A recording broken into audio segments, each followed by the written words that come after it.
所以今日要成立辯題之中嘅最重要，並唔係要證明有語言就必定能夠達成種族共融，而係要證明語言係種族共融入邊一個不可或缺嘅因素。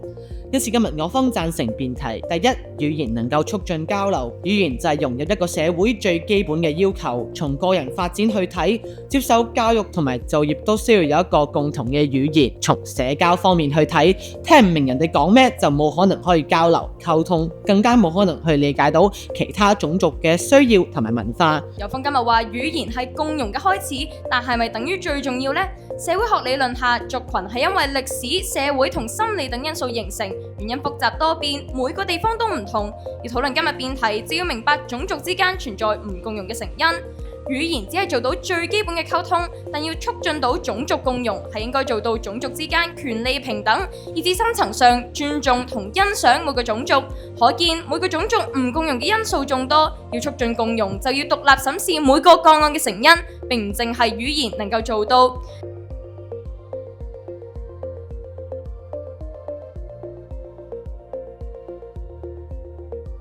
有方同學今日同我哋講法制問題，但係有方同學頭先已經冇答到我咧，問究竟冇咗語言嘅時候點算？所以見到有方同學都知語言係第一步，所以問翻有方同學啦，點解我哋今日見到咁多嘅移民當局都需要語言去做一個嘅必要條件呢？今日有方同學完全論證唔出，亦都冇比較過，究竟語言點解先係最重要？係咪第一步就係最重要呢？我方見到顯然唔係，雙語先係完善嘅法律制度、教育制度等等唔同工作機會，有錢先至可以做到咁多嘢嘅情況下，究竟點解學習人哋嘅語言就係第一步呢？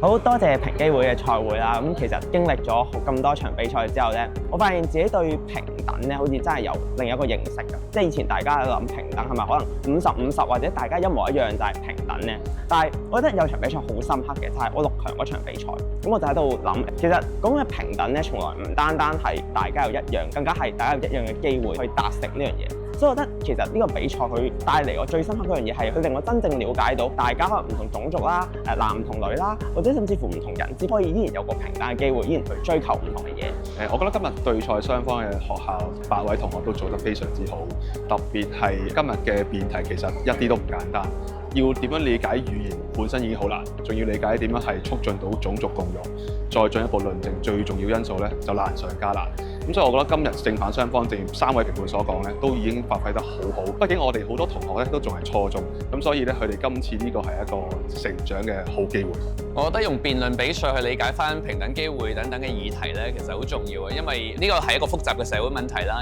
但係今日嘅辯題咧，我覺得呢2條辯題4隊嘅同學仔都係可以用到一個好好嘅角度啦去切入，咁我覺得係好有價值嘅。咁因為裏邊有好多觀點，我自己都未諗過㗎，闊度好闊啦，清晰度好仔細啦，咁我覺得呢個係一個好值得推行嘅事。